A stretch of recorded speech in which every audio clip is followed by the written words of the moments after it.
Like you heard Riley mention a little bit earlier, we've got this event coming up on the 10th from 9 a.m. to 2 p.m. where we're going to reach into some of these darker areas that we've been made aware of. But every once in a while, you got to just dive in there. You just got to dive in and reach out.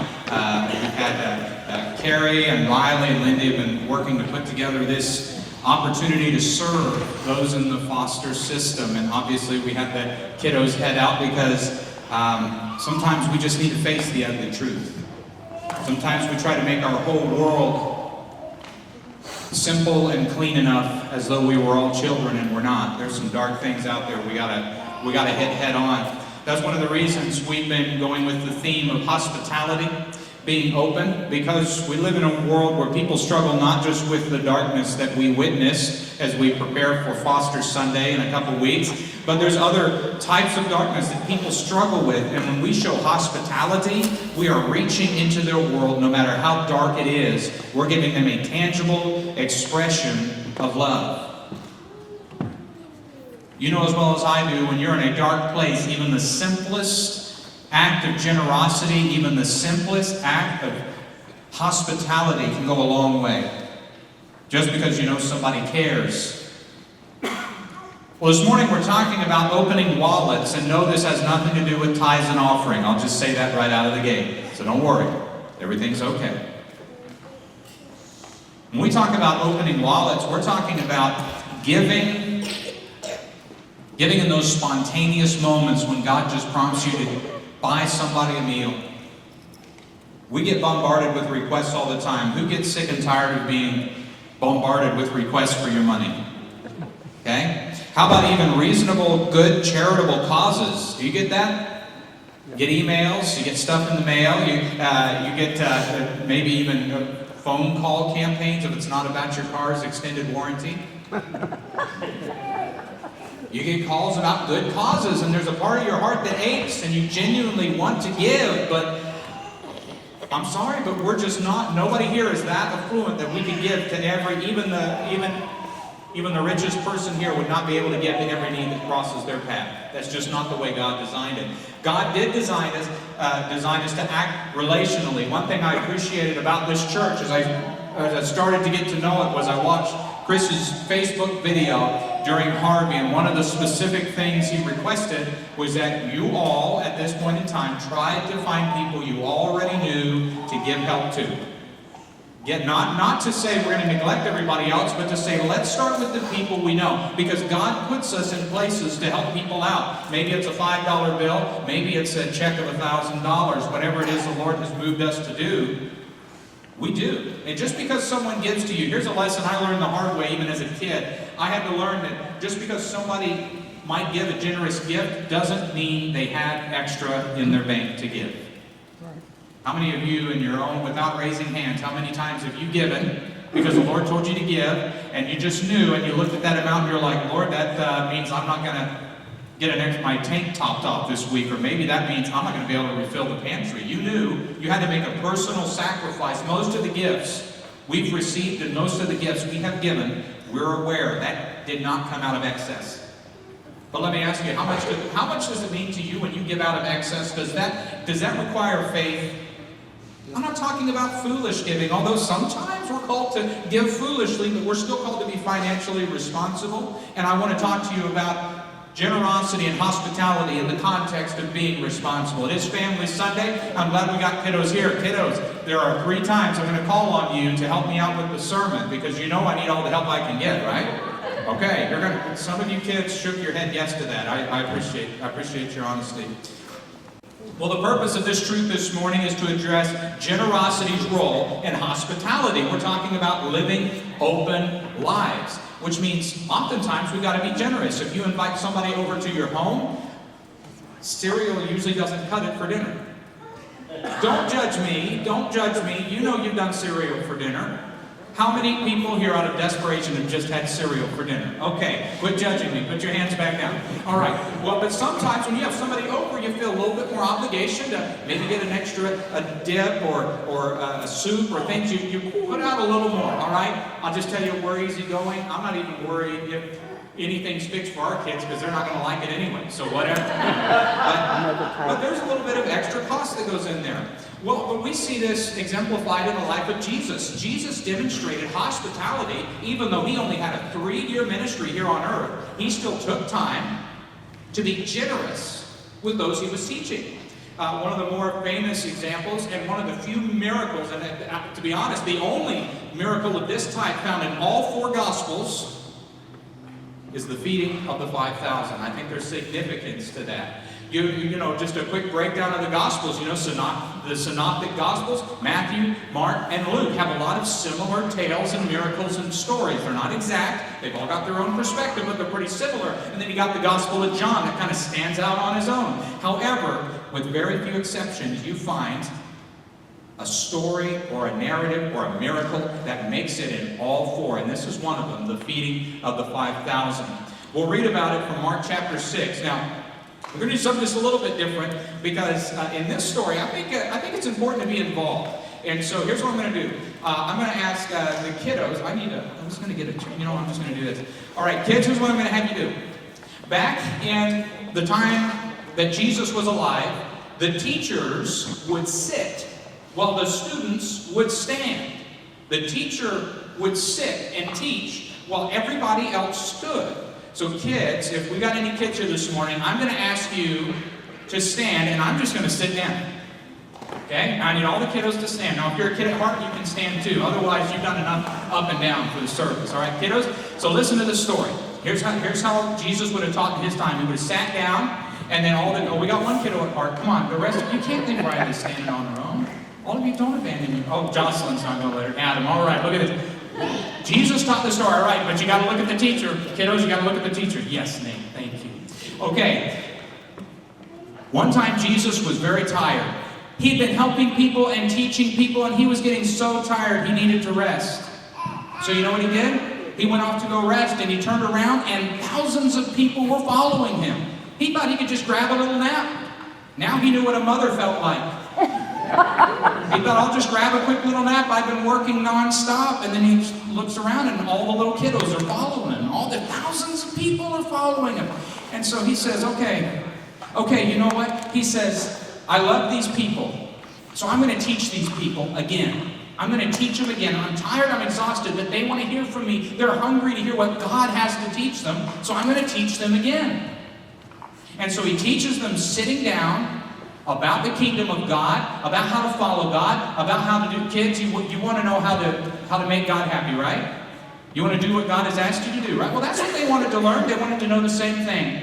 But then he did something different. Then he asked everybody to sit, and he stood up. All right, everybody can sit back down. And here's what he did. Here's what he did. We find this in Mark chapter 6. Mark chapter 6, verse 35, when it was really late, Jesus' disciples approached him and said, this place is a wilderness, and it's already late. Send them away. All these people that followed him, just send them away. Let's take a break so that they can go into the surrounding countryside and villages to buy themselves something to eat. Verse 37, Jesus said, you give them something to eat. They said to him, should we go and buy 200 denarii worth of bread and get them something to eat? In other words, Jesus, that's a lot of pizza to order. Jesus, that's a lot of pizza. In verse 38, he asked them, well, how many loaves do you have? Go and look. And when they found out, they said 5 and 2 fish. And he said, if it's from Long John Silver's, don't eat it. No, he did not. They found out, they said 5 and 2 fish. Verse 39, then he instructed them to have all the people sit down in groups on the green grass. I think Jesus might have struggled with a little bit of OCD too, because he broke them up into groups. Some texts say groups of 50 and 100, others say hundreds and 50s, and it just depends the order. Verse 40, they sat down in ranks of hundreds and 50s. That's kind of what we got, 50 over here, 50 over here. Then he took the 5 loaves and the 2 fish, and looking up to heaven, he blessed and broke the loaves. He kept giving them to his disciples to set before the people. He also divided the 2 fish among them all. Everyone ate and was filled. Hold on. 5,000, just men alone. And why did they just count the men? Well, that's another discussion for another time. But the bottom line is, it was likely in the tens of thousands of people that Jesus fed. Now, let me ask you a quick question for the adults. Just think this through. Was this a free meal? No. Was this a free meal? No. In a way it was, but in a way everyone came to listen to Jesus. The meal was not the main event, but the meal bonded them together in a special way. That's a story on hospitality, but more than that, this is generosity. Why? Because God's the one that performed this miracle. When we are generous with other people, we're just using God's supplies. Any person here with a paycheck has to acknowledge at some point in time in their life that paycheck comes from God. Yes, you earned it. Yes, you worked hard for it. Perhaps you went to college to get a better position and you worked hard, or you earned doctorates or certificates to continue to excel in your field. And that is what God calls us to do too, to be diligent and to excel. But at the end of the day, everything we have in our bank account comes from God. Amen. So when we are generous with that, we are simply taking what God has given us and we act as a conduit, as a channel, as a highway from God's destination to others. We are taking God's blessing in our lives and blessing others with it. So you tasted the fish, you enjoyed the bread, you're full, and you can't believe it. You saw the loaves and the fish, and yet you're looking around, and there are fish scraps everywhere, because who eats the head of a fish? Who does that? I'm just there minding my own business at Market Basket, and all of a sudden I realize I'm being watched, and I'm walking past the deli, and I realize there's a bunch of fish with their eyes just staring out the window at me. Messed up. But there's fish scraps everywhere, and you're looking around, and you're starting to count up the fish particles in the grass and in the rocks, and you're like, did this just happen? And you're looking, you're like, did Jesus get waiter? Does he have the waiter app and he's got bags of, where did this come from? How did this happen? You're looking, is there an airdrop or something? No, Jesus just multiplied, because that's the kind of God we serve. Why are we surprised that God blesses those who bless others? Why am I surprised when I bless somebody else? It was an inconvenient time, but it was the perfect moment, and I moved to do that, and then maybe the next hour, maybe weeks later, God blesses me. He's not a vending machine, but he does love to give his children good things, and he uses his children to give his children good things. We can't talk about hospitality and living an open life without talking about generosity. Have you ever noticed how your heart, not just your stomach, but your heart is a little more full after you have shared a meal? And in that meal, you've had an opportunity to even just share a little bit of your mind. I didn't say give a piece of your mind. I didn't say that. That's not generally done well at a meal. Those meals don't end well. Have you been able to just share your mind in a meal? I'm not just talking, you grabbed a bite to eat with somebody and you talked about the weather, although that's a good ignition.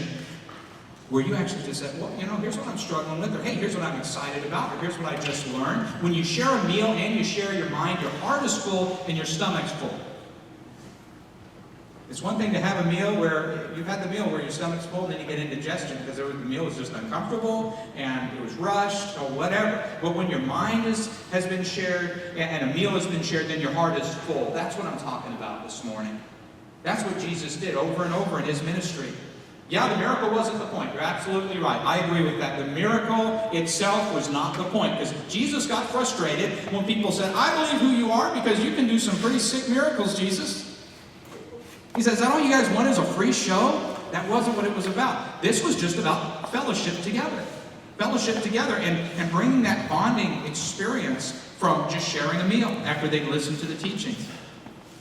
Now, when I talk about opening wallets, again, I'm not talking about tithes and offerings. Those are legitimate subjects, but that's not what we're talking about with hospitality. I'm talking about giving tangible expressions of Jesus' love. When you purchase someone a meal, or at least you offer. Sometimes that's all you get is you offer, you get rejected. But even in that moment, I believe God blesses you for that. When you even say, hey, I'd love to grab you a meal. Here, can we grab lunch? And you're serious, not just, but you're serious. I've been on the receiving end of it even here recently. Paul let me use his car for a couple of weeks, and then Mark and Regina let me use their car for a couple of weeks as we needed that extra bit of transportation to do ministry and do family life well, and that was a tangible expression of their love for me. There was no obligation there. They're saying, we just love to bless you with this. There have been times when Olivia and I have been moved to offer a tangible expression of our love, and you know what? Sometimes it gets thrown back in your face. Have you ever had that happen where it was not convenient for you to give, and you gave anyway, and then somebody dared to come back at you with some entitled, snide remark? Well, it's about time. Or, well, I guess it's the least you could do. Have you ever had that happen to you? If you haven't, prepare. God will test you in that, and I think Satan tests you more often than God does, but generosity gets tested. The important thing is not to have those moments where you get that sick feeling in your stomach, like, why did I just give $20 to this guy, and now I see him in the liquor store? Okay? That's none of your business in that moment. If God already moved you to do it, He's going to bless you. It doesn't matter what they spend it on. Don't worry about that. If you're not moved to give, don't give. If giving is a power move to get hold over somebody else, then don't give. That's participating in darkness. Jesus never did that. Jesus never purchased a meal or gave an item to try and win over people's affections. People love Jesus because He first loved them. I am a huge fan of Jesus because He loved me before I was even born. But you know what? I also love His blessings. I love it when God surprises me with good things. And you know what? Every time. I can't name to you one single physical, tangible expression of God's love, such as a gift or an item that hasn't come through somebody. A person.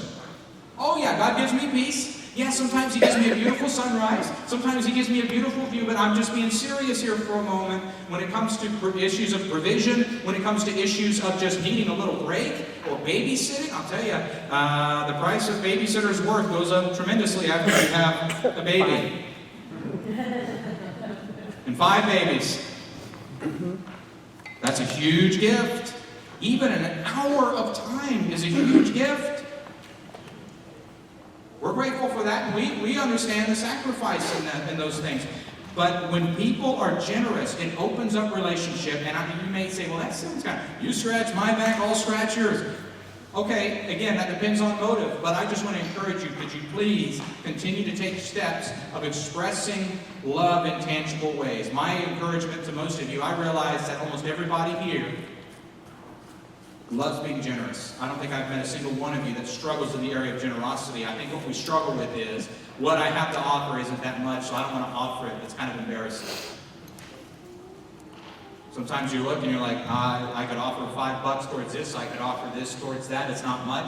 You know what? What fed 5,000 here? Let's just review that for a minute. Do you think that little boy had any idea what was about to happen to his 5 loaves and 2 fish?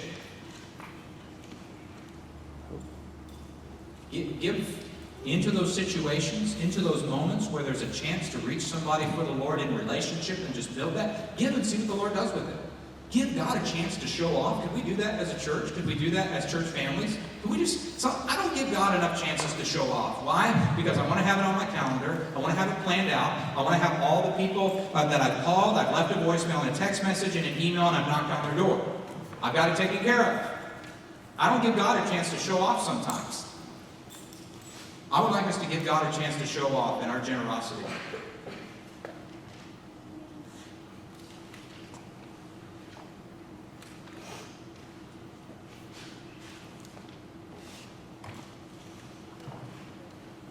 All right, kids, this is where I needed your help.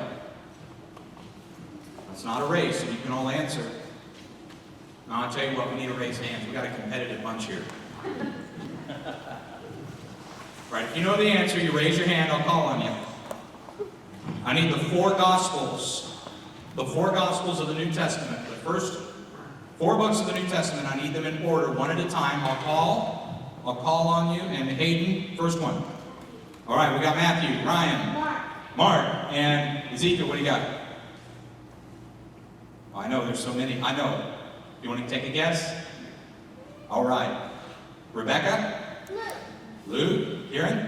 John. All right. Matthew, Mark, Luke, Jocelyn. Acts, that's right. Acts is next. You're absolutely. We're showing off again. See, I like that. I like our competitive bunch. That's exactly. Matthew, Mark, Luke, John. I got a feeling we could go through the whole Bible with this group. I bet you they could. I bet you they could keep going. Okay, all right. No more books of the Bible. No more books. We don't want to talk about the Bible anymore. All right, sit back down.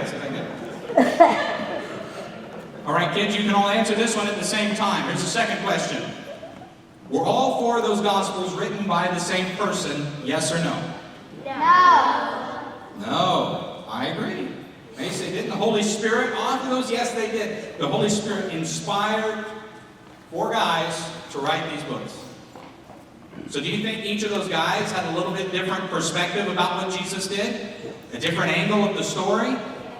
Now you kids know about angles, right? Because one of you guys gets hurt or you get angry and you go tell your parent what your other brother or sister did. And then your brother or sister comes and tells a different side of the story, don't they? Does that ever happen in your house? That happens in our house all the time. All the time. You know what I got to do?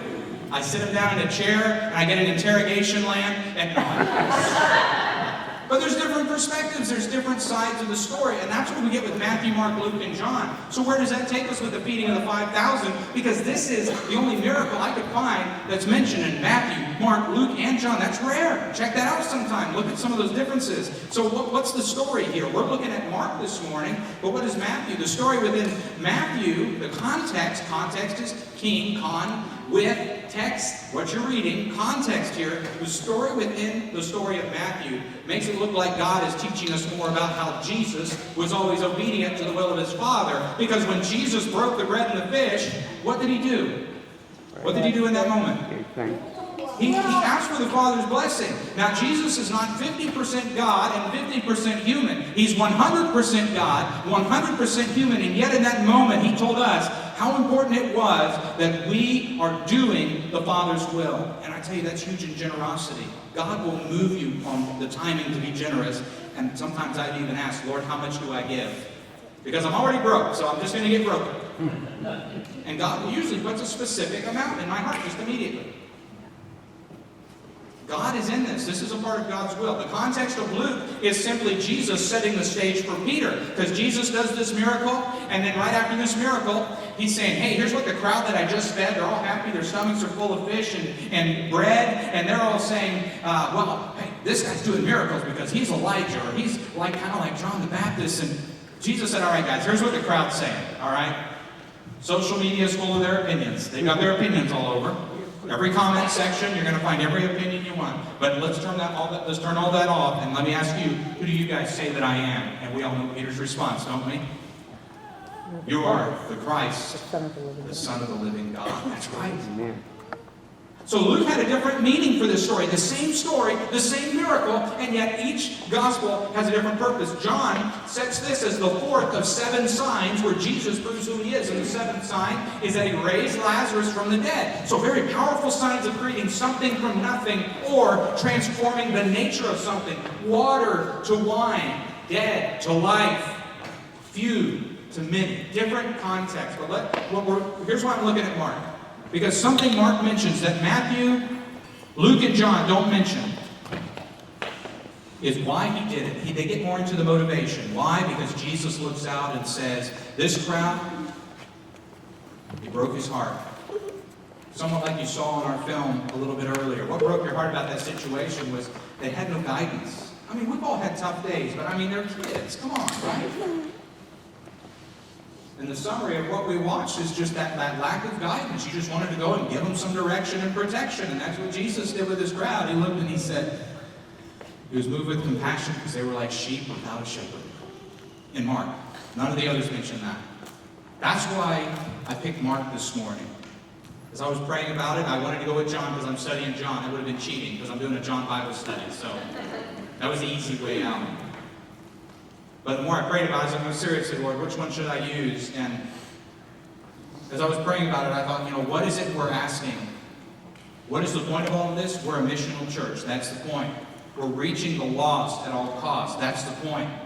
And Jesus sees these people not just as a crowd to be gained. Because let me ask you, do we know that Jesus gained anybody to his team from this miracle? Yes or no?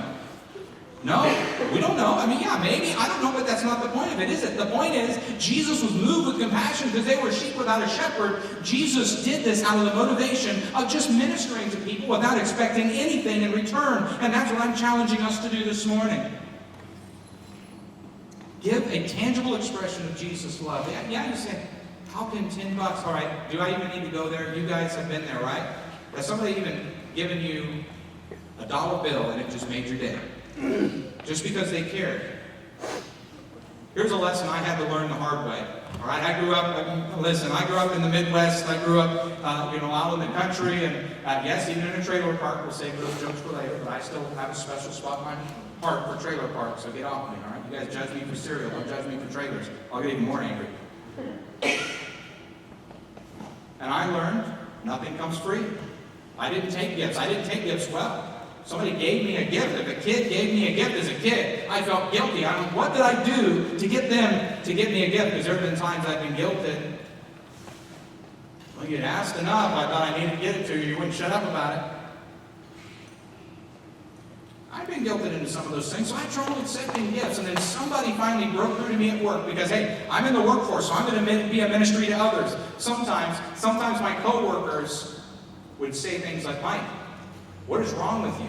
Why can't you just be blessed? I was like, why can't I just be blessed? So can I encourage you with two things before we get ready to close this morning? Just be blessed. And you say, we're talking about giving? Yes, we are. But how can we give open-handedly if we're not receiving open-handedly? If we always think there's something behind everything, then when we give subconsciously, we're going to orchestrate that. And whatever we give in our minds starts to be wrapped up in other expectations. And you scratch my back, I'll scratch yours. And that's not healthy. We have to learn to just be blessed. Can I encourage you to just be blessed? I'm still doing it to this day. If somebody gives me something, I'm always thinking, if something goes wrong, then I've got to fix this, or I've got to be able to change that. I've got to be able to pay people back somehow. And you know what? That's not what Jesus demonstrated. He just wanted to bless these people. He knew very likely that crowd of tens of thousands was never going to be there at the foot of the cross. Let me ask you, how many of the 12 were there at the foot of the cross with him when he died and was shown to be the Messiah that he truly was? How many were there? Yeah. Next to none. Were there more men or women as a side note? More women there. At the time, those were the people that nobody expected to be the leaders, and yet those women turned out to be the first evangelists, the most loyal followers when push came to shove. Jesus knew at this moment, for all the blessing he was giving, he really wasn't going to get anything in return. Matter of fact, not only was he not going to get anything in return, but we'll find out later a lot of the things that Jesus would teach about to this crowd were used to charge him with execution. Can you go out and bless today? Can you go out and pass it on today knowing that you will get rejected? Knowing that you might get manipulated? Knowing that you might not get anything in return on this side of heaven? Are you okay with that? Just think about it. So I struggle with that, but I have to be okay with it. Why? Because that's the Savior I serve. That's the Savior I serve. Be blessed and just pass it on. You ever done that in the drive-thru? That was a movement for a little while on some of the big Christian radio stations. The pay it forward. You ever? Oh yeah. You heard about that? Maybe participate. I've done that a couple of times. You know, it's neat. But there was always something missing. That was cool. But there was always something missing. There wasn't much relational aspect there. And I think it's important that we can look somebody in the eye and just say, this is from the Lord. Now, yeah, anonymous gifts are great, and I understand the verse that says, don't let your left hand know what your right hand is doing. You're absolutely right, because we're not here for bragging rights. I'm sorry, but I do lose a little bit of respect if you got to take a selfie with somebody you're giving something to. You know, that is a thing. That is a thing. Hashtag generosity. I'm like, oh, yikes. Yikes. That's not generosity. That's insanity. Stop it. Stop it. But even though we don't want to boast, we still need to make connection because that's what Jesus did. Now, I want to offer you a challenge. I hope you have as much commitment to follow through with what Jesus is challenging you to do as our young people are, with what they heard Jesus challenging them to do at CIY. This whole Activate event that's going on, you notice I'm not the one up here orchestrating this stuff. Why? Because we had kids come back from CIY who said, this is what God has called me to do. And I've been able to be a part of more on the sidelines and watching this heart vision come together. This is happening right now. The next generation of leaders are already leading. We don't need to talk about them in future tense. I've been guilty of that. Hey, let's look at the next generation of leaders. Ladies and gentlemen, our next generation of leaders are already leading. It's happening now. That's right. Many have already preached. I was put in positions of leadership when I was young, and I would still have people saying, oh, one day when you're a leader. And I'm like, you know what? Oh yeah, there's still a lot of growing to do, absolutely. Can anybody here at any age say they're done growing? Could I challenge you to invest into the leaders that are stepping up right now? Can I challenge you to invest into the lost people that you already know in your life and maybe you've not known how to connect? Let's start with something simple. Grab a bite to eat together. I'm not asking you to preach to them. I'm not asking you to invite them to church. That could be a little dangerous for the first meal. Chris and I talk about this sometimes, and how soon is too soon? How quick do you dive into things? Guess what? I don't have the answers on that. I'm going to be a little bit quicker on it, and we all do it, but you got to think through it too. You got to think through it. Can I just challenge you this week? And I know I've given you a couple meal challenges. I'm going to give you another one. In the name of generosity, connect with somebody you've never had a meal with before. Maybe you know them, but you've never sat down and had a meal with them. Invite them over or go someplace. That part doesn't make a difference. Jesus was hospitable even whenever it wasn't in his home. Could I challenge you to just be blessed and pass it on this week? If you want me to dive in any deeper to that, you're going to be disappointed. I think it's this simple. That we just need to learn to be blessed, accept God's blessing in our lives. We loved him because he first loved us. And we also need to pass it on because we do get tempted to create a cesspool of blessings in our comfortable world. I know I can describe it because that's where I live. I like to do that. I like to say, hey, I've been blessed, and I'll bless people when I feel like it. God's a lot more spontaneous than that. And I've had to learn to just say, okay, I'm going to switch some things up and I'm going to minister. Could I challenge you to just be blessed and pass it on this week? Do we accept that as a challenge this morning? Yep. All right, then I'm going to bless you by closing the service in prayer. And Joe's going to come forward. And as he leads us in this moment of worship, I want you to think about the ways that God has blessed us in ways that we can't repay. I want you to think about that specifically. Think about how God has blessed you in ways that you can't repay. Just dwell on that. And then think about ways you can pass it on. We have to keep, if we're going to be hospitable and connect with new families, we have to accept blessings and we have to be able to give them. That's generosity. That's opening up our wallets. That's giving a tangible expression of the love of Jesus Christ. His greatest tangible expression is when he died on the cross for us.